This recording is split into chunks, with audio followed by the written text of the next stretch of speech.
დღეს, დამოუკიდებლობის დღეს, უკრაინამ და დიდმა ბრიტანეთმა მიაღწიეს რეალურ გარღვევას ერთობლივ წარმოებაში მოწინავე რაკეტების. ბრიტანეთის პრემიერ-მინისტრი ბერნემი, რომელიც დღეს კიევში ჩამოვიდა, იდუმალად განაცხადა, რომ ლონდონი დაეხმარება უკრაინის შეიარაღებულ ძალებს. გაანადგურონ რუსული რაკეტები, ჯერ კიდევ მათი გაშვებამდე უკრაინის ქალაქებზე.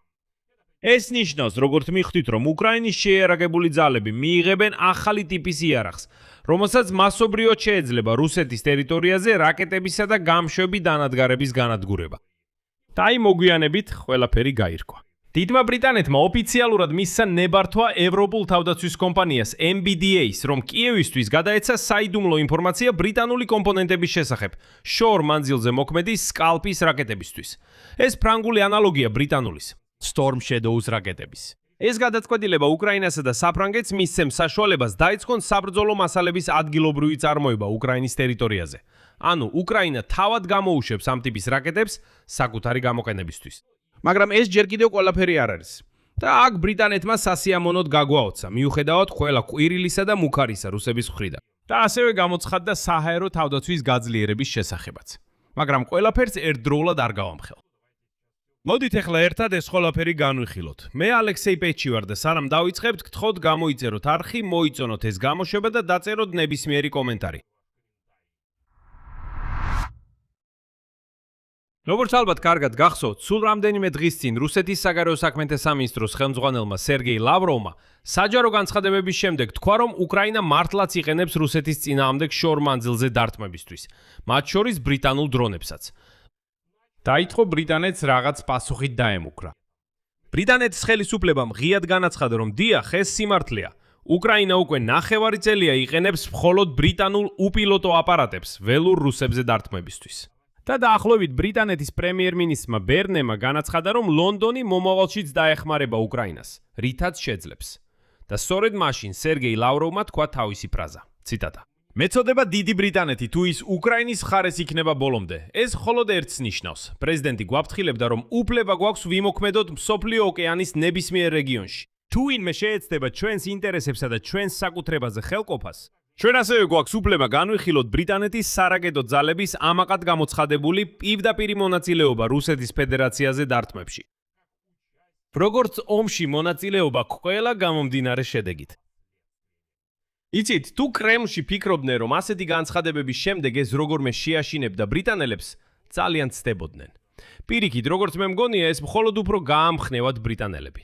დიდი ბრიტანეთის პრემიერ-მინისტრი ენდი ბერნემი დღეს კიევში ვიზიტისას უკრაინის დამოუკიდებლობის დღის 35 წლისთავის აღსანიშნავად. განაცხადა, რომ ის მზად არის იმუშაოს ჩვენს სახელმწიფოსთან ერთად, რათა უკრაინის თავდაცვის ძალებმა მიიღონ უფრო ძლიერი მხარდაჭერა ვიდრე ოდესმე. შემდეგ მოვიყვან მის ციტატას. საუბარი არა მხოლოდ საჰაერო თავდაცვაზე, არამედ იმაზეც, რომ საერთოდ შევაჩეროთ რუსეთის მიერ რაკეტების გაშვება. სანქციების დახმარებით, რომლებიც წყვეტენ რუსეთის სამხედრო მომარაგების ჯაჭვებს, მხარდაჭერით, რომ რაკეტები განადგურდეს ჯერ კიდევ მანამდე, სანამ ისინი უკრაინის ქალაქებზე გაეშვება. და უკრაინისთვის ახალი ტექნოლოგიების შემუშავებაში დახმარებითა და ჩვენი სამრეწველო თანამშრომლობის გაღრმავებით. და საბოლოოდ ცნობილი გახდა, რომ დიდი ბრიტანეთი დათანხმდა საიდუმლო ტექნოლოგიების გამჟღავნებას. რათა უკრაინაში შესაძლებელი იყოს ბრიტანულ-ფრანგული დიზაინის ფრთოსანი რაკეტის წარმოება. ეს გახდება სტიმული კიევისთვის, რომ გაზარდოს დამტყმელი პოტენციალი ასეულობით კილომეტრზე რუსეთის სიღრმეში. ასევე გახდა ცნობილი, რომ პარიზი და კიევი ამ წლის ბოლომდე უკრაინაში სურთ შექმნან წარმოების ხაზი, საჰაერო ბაზირების ფრთოსანი რაკეტა სკალპის გამოშვებისთვის, რომელსაც დიდ ბრიტანეთში Storm Shadows სახელით იცნობენ. ბრიტანული კომპონენტების შესახებ ინფორმაციის გასაჯაროება ამ მიზნისკენ გადადგმული საკვანძო ნაბიჯია. ევროპული შეიარაღების მწარმოებელი MBDA-ს მიერ შექმნილი სკალპი არის ჩვეულებრივი შორ მანძილზე მოქმედი ღრმა დარტყმის იარავი. მისი იმპორტირებული ვერსიები უკრაინამ წარმატებით გამოიყენა გამაგრებული სამიზნეების წინააღმდეგ. მათ შორის ნოემბერში. ოქტომბერში ეს რაკეტები პირველად გამოიყენეს რუსეთის ტერიტორიაზე სამიზნეების წინააღმდეგ. და უკვე თითქმის 2 წელი გავიდა. და რუსები ისევ იმუქრებიან. აჰა, ეს ომში მონაწილეობაა. აი როგორ უპასუხებთ. ასე იოლი არ იქნება. ეს რაკეტა, რომელიც აღჭურვილია ტურბორეაქტიული ძრავით, მაქსიმალური ფრენის მანძილი აქვს 550 კმ და შეუძლია 400 კილოგრამიანი ფუგასურ გამჭოლის საბრძოლო ქობინი ატაროს. გაშვების შემდეგ რაკეტა იყენებს შიდა გლობალური ნავიგაციის კომბინაციას და რელიეფის მიხედვით ნავიგაციას ინფრაწითელი თელი თვითდამიზნების თავაკისა და ავტომატური სამიზნეების ამოცნობის ალგორითმებთან ერთად, რათა მიაღწიოს მაღალ სიზუსტეს ნებისმიერ ამინდის პირობებში. სკალპის რაკეტა ეშვება უკრაინული გამანადგურებლიდან Su-24 ან გამანადგურებლიდან Mirage 2000 და ცდილობს აიცილოს სააერო თავდაცვის საშუალებები. ფრენის დროს მაქსიმალურად ახლოს მიხვება რელიეფს. და რაც მნიშვნელოვანია, უკვე აღინიშნა, რომ უკრაინაში ამ რაკეტის გამოყენება გულისხმობს დარტყმებს დაფარულ სამხედრო ობიექტებზე, როგორიცაა სარდლობის ბუნკერები. რაც უფრო რთულ ამოცანას წარმოადგენს, უფრო მსუბუქი უპილოტო აპარატებისთვის, რომლებსაც კიევი იყენებს უფრო ღია ობიექტების დასაზიანებლად, როგორიცაა ნავთობგადამამუშავებელი ქარხნები ან საწყობები, Wildberries-ი, Ze ან Ozoni. გარდა ამისა, იგივე რაკეტა შეეცდება მიაკვლიოს და გაანადგუროს რუსების ბალისტიკური რაკეტების გამშვები დანადგარების საზღვართან ახლოს. სასაცილოა ისიც, რომ სერგეი ლავროვის ყველა ხმამაღალი მუქარის შემდეგ, სულ რაღაც 6 დღის წინ დღეს კრემლში მხოლოდ ისევ გაიმეორეს, რომ დიდი ბრიტანეთი ომში მონაწილეობს და აგონიის ცეცხლზე ნავთს ასხამს, თქვეს რომ. ახლა კი ნამდვილად უპასუხებთო. მაშინ კარგი, მაგრამ ახლა კი 100%-ითო. და ამას უკვე რამდენიმე წელია ვისმენთ. მაგრამ ეხლა მაინც უნდა რეალურად შევხედოთ სიტუაციას და საკუთარ თავს. რადგან დიდი ბრიტანეთის განცხადების მიხედვით, წარმოების მოცულობის გაზრდა შეიძლება რამდენიმე წელი დასჭირდეს. მაგრამ დიდი ბრიტანეთის პრემიერ-მინისტრი ენდი ბერნემი აცხადებს, რომ ლონდონი გრძელვადიან პერსპექტივაში მხარს უჭერს კიევს, ამიტომ ამ ეტაპზე მზად არის მეტი საკუთარი რაკეტა გადასცეს. იმ გათვლით, რომ მომავალში უკრაინა შეძლებს სრულად თვითუზრუნველყოფაზე გადასვლას ამ ტექნოლოგიის მიღების შემდეგ. და ამ ნაწილის ბოლოს მოვიყვან ენდი ბერნემის ციტატას. უკრაინის ხალხს არ უნდა ეპარებოდეს ეჭვი.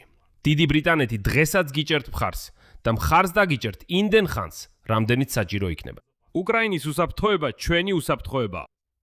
მაგრამ მაინც სკალპს არ შეუძლია გადაჭრას უკრაინისთვის თავდაცვითი რაკეტების, როგორიცაა პატრიოტის სისტემა, დეფიციტის პრობლემა. სუსტი წერტილი, რომელიც ბოლო კვირებში გამოვლინდა დამანგრეველი შედეგებით, როდესაც რუსეთმა გაუშვა მრავალი საკუთარი რაკეტა და უპილოტო აპარატი, ამ თავდასხმების შედეგად ათობით უკრაინელი მშვიდობიანი მოქალაქე დაიღუპა. გახსენებთ, რომ გაჩვენეთ კადრები კიევთან მდებარე ცარიელი პატრიოტის დანადგარების, რომლებიც უკვე რამდენიმე კვირაა არცეთ გასროლას არ ახორციელებენ, უბრალოდ იმიტომ, რომ პატრიოტის რაკეტები აღარ არის. და აი დღეს ევროკომისიის თავმჯდომარე ურსულა ფონ დერ ლაიენი, რომელიც ასევე კიევში ჩავიდა უკრაინის დამოუკიდებლობის დღის აღსანიშნავად, განაცხადა, რომ ევროკავშირი უკრაინას 6 მილიარდ ევროზე მეტს გამოუყოფს საჰაერო თავდაცვის გასაძლიერებლად. შემდეგ მოხავს მისი ციტატა. უკრაინის დამოუკიდებლობის დღეს ჩვენ ვაჩვენებთ ჩვენს მტკიცე მხარდაჭერას. დღეს ჩვენ დავამტკიცეთ 6 მილიარდი და 100 მილიონი ევრო საჰაერო და ანტისარაკეტო თავდაცვის სისტემებისთვის, რაკეტებისთვის, საბრძვის საბრძოლო მასალებისა და რადარებისთვის, რომლებიც უკრაინას სასწრაფოდ ჭირდება. ევროპა თქვენთანაა დღეს ხვალ და მანამ სანამ ეს საჭირო იქნება. დამოუკიდებლობის დღეს გილოცავთ. აქ მრავალ წერტილს დავსვამ. თქვენი აზრი და დასკვნები კომენტარებში დაწერეთ ამ გამოშვების ქვეშ. გამოიწერეთ არხი, დააცკაპუნეთ ზარზე და არ დაგავიწყდეთ მოწონება. სულ ეს იყო, იზრუნეთ საკუთარ თავზე. ყველას ნახვამდის.